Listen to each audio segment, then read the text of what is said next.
I have a map on the screen. I've also posted this map, and it's a big picture map of the area from Washington, D.C. to Richmond, Virginia.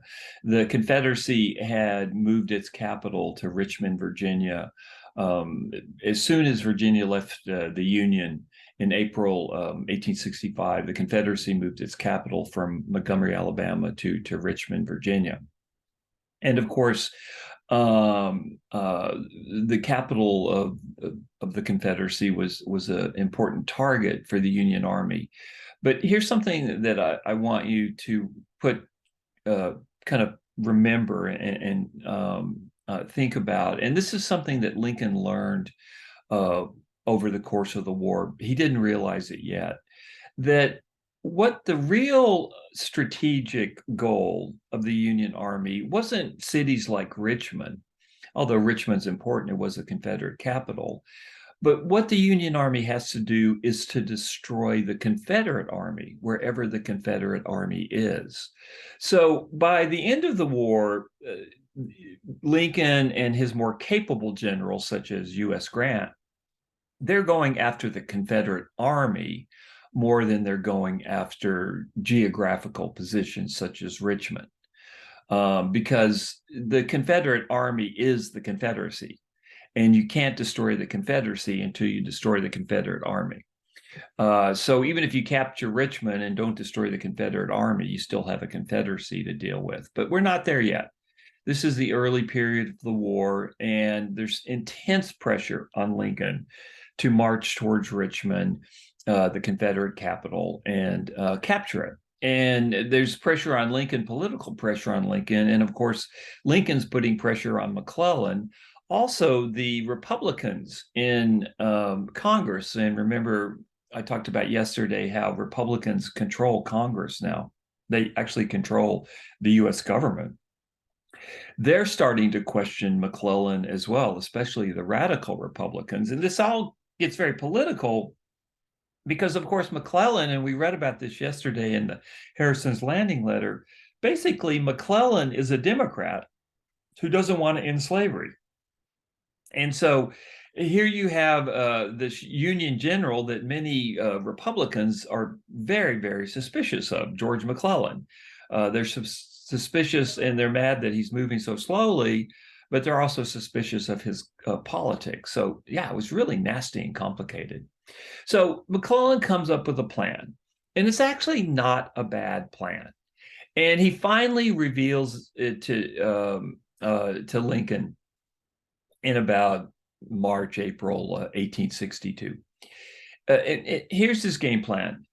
He is going to send 150,000 men, and the Union Army is just enormous by now. He's going to send 150,000 men by boat down the Potomac River, through the Chesapeake Bay, and he's going to land at a point called Fort Monroe, which is at the tip of a peninsula in Virginia. And I'm going to show you, I'm going to show on your screen a closer map.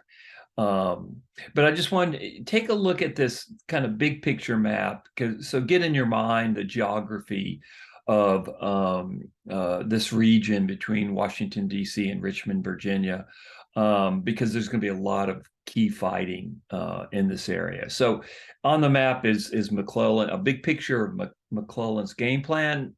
And now I'm going to pull up a more a closer view. And so I have this on my screen here. What McClellan, what he's going to do. So the peninsula, this peninsula area of Virginia, it's a peninsula, a land peninsula that's created between the York River on the north and the James River on the south. Just two enormous rivers. You know, the rivers in Virginia, they're not like Texas rivers. Our Texas rivers are kind of embarrassing, really, unless there's a flood. Then they're not embarrassing. They become deadly. But the rivers in the Eastern Theater in Virginia, those are massive rivers, and they prove a huge tactical challenge for the Union Army. So if you're taking a look at this map, and I hope you are, or you take a second to look on Blackboard where I posted this closer view, you'll see this peninsula, this land peninsula, that's created by the York River on the north and the James River on the south. What McClellan's going to do is he's going to ship his army of 150,000 men from DC, land them in the Fort Monroe area near Hampton, Virginia, and he's going to march up the peninsula to Richmond. So he's going to march this army of 150,000 men up the peninsula that's created between the York and the James River, and he is going to capture Richmond. This is his game plan. It's actually not a terrible game plan. And U.S. Grant ultimately ends up doing something similar in 1864, but he was an altogether different general than McClellan. So Lincoln is not thrilled with McClellan's strategic game plan. The big thing he's worried about is that the Confederacy somehow is going to slip away from the Union Army and capture Washington, D.C., because McClellan wants to put all the Union eggs in one basket for this march up the peninsula. So Lincoln's very, very dubious, but McClellan's officers, subordinates, they agree. They think McClellan has come up with a good plan. So reluctantly, Lincoln signs up for the Peninsula Campaign, but he does something which infuriates McClellan. He keeps back 50,000 men near Washington, D.C. to man the defenses around Washington, D.C. And McClellan's furious because McClellan loses about a third of his forces because of Lincoln's caution and Lincoln's determination to protect Washington, D.C. So it's not a good scene between the president and the general at this point. So McClellan lands near Fort Monroe, and in a place, and it's not on this, it's not on the map here, but there it is. It's Yorktown, and if you look at the map, you'll see Yorktown. And Yorktown's famous because, of course, that's where the British surrendered to the Americans in the American Revolution. So what happens is McClellan's the tip of the spear of McClellan's army want to capture Yorktown, and Yorktown is held by a general named John Magruder, and Magruder completely fakes out McClellan. Magruder has very few men defending Yorktown, but what he does is, and this is McClellan's fantasies, this is the classic McClellan. What Magruder does is he paints logs that and puts them in position as artillery, so the Union thinks it has more artillery that it has to attack than it really does. These are called the Quaker logs, kind of a funny name, or Quaker cannon, I guess is what they're called. The other thing that Magruder would do, he would just march his troops in circles, so it looked like he had like 2 or 3 times as many troops as he really had. Long story short, McClellan gets bogged down at Yorktown, which was he was supposed to capture Yorktown right away, but he waits for his big guns to show up to Yorktown, and his offensive just stalls at the very beginning, not because of Confederate strength, but because the Confederates fooled him, because he let them be fooled by because his imagination just ran wild.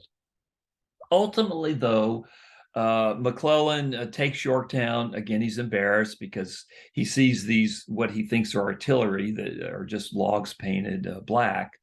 And the Confederate army starts retreating up the peninsula towards Richmond. And things actually start going pretty good for McClellan. He does outnumber, even though he's mad at Lincoln for holding back a number of his attacking army. He does outnumber the Confederates. It's probably around like 100,000-ish to about 60,000-ish, 100,000-ish Union soldiers to about 60,000-ish Confederate soldiers. And the Confederates are led by a guy named Joe Johnson. He's the Confederate general at this point. I'm not going to make you remember Joe Johnson, but I just wanted to throw it out there. So Joe Johnson is retreating towards Richmond. By the way, Joseph Johnson was not a very effective commander either. And as he gets closer to Richmond, McClellan gets within 7 miles of Richmond by May of 1862. So for a hot moment there, it looks like McClellan is actually going to take Richmond. Now, would that have ended the Civil War? We don't know. It might have. But again, if that had ended the Civil War, remember, that would not have killed slavery, right? Lincoln had not issued the Emancipation Proclamation by May and June of 1862. So McClellan and his 100,000 or so troops are knocking on the door of Richmond. What happens at that point is something very important. The Confederates mount a counterattack against the Union Army that are at the gates of Richmond, and Joseph Johnson gets wounded. And this is at the point where Robert E. Lee comes into the picture for the Confederate Army. I'll talk about Robert E. Lee in another part of this lecture today. But Robert E. Lee, who had been a very successful Union officer, we know that he had been in Texas during secession. He would not fight against Virginia. He's very close friends with Jefferson Davis, who's the president of the Confederacy. Up until May, June of 62, Robert E. Lee's Civil War had not gone very well. He was actually the guy that faced McClellan in the western part of Virginia. Lee was seen as very cautious, and Davis was just holding him back. But what happens is that Joe Johnson gets wounded in this counterattack against the Union Army. Remember, the Union Army had come to the gates of Richmond, and the Confederates mounted an attack against the Union Army to drive them back from Richmond. Joe Johnson gets wounded, and Robert E. Lee now becomes the head of the commanding general of the Army of Northern Virginia. And his very, very brilliant career as a Confederate general begins. But note, it doesn't begin until the war is nearly a year old. So Robert E. Lee mounts a couple of very, very successful counterattacks against the Union Army.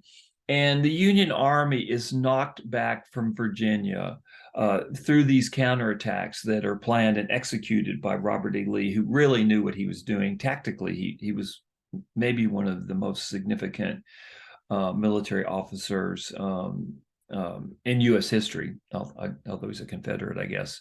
Through these series of very well-planned counterattacks, the Confederate Army knocks the Union Army down the peninsula towards Fort Monroe. And so, long story short, Richmond is saved. Robert E. Lee saves Richmond. Ultimately, Lincoln just tells McClellan that enough is enough and to stop the fighting. And McClellan pulled his forces back to the James River near Hampton, near Fort Monroe. And then ultimately, his entire army gets back on its ships that had taken them from Washington, D.C.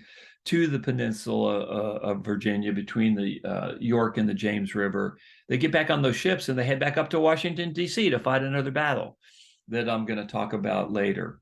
And it's at this point that McClellan, it's during this period when the Union Army has been knocked back from Richmond, that McClellan meets with Lincoln and gives him the letter that we read in class yesterday. And of course, ironically, as you know, or you should know, McClellan saying, look, don't free the slaves. This war shouldn't be about emancipation. But here's the great irony. It's McClellan's failure at the Peninsula that really turns the corner in Lincoln's mind. It turns his thinking and makes Lincoln realize that he's got to move towards emancipation, because that's what it's going to take to defeat the Confederacy, because you can't defeat the Confederacy unless you take away its labor force. And what was the labor force of the Confederacy? It was the enslaved. So this is the irony of the Harrison Landing letter that you read yesterday. Lincoln saying, McClellan saying, don't free the slaves. Lincoln, he apparently took McClellan's letter, looked at it, didn't say a word, didn't comment on it, just put it in his pocket. God knows what he was thinking. Well, we can probably figure out what he was thinking. But again, to repeat, it was McClellan's failure at the Peninsula Campaign that was a very significant moment on the road to Lincoln's thinking that, hey, I came into office thinking I didn't want to free the enslaved. I didn't want to end slavery. It's a year later. I've been in office for a year. The war's not going well. I've got to play my ace card. I've been holding this card back for a year. I've been holding emancipation back for a year. I had to get control over Kentucky. I've gotten control over Kentucky. And just a couple of months later, Lincoln issues the Emancipation Proclamation.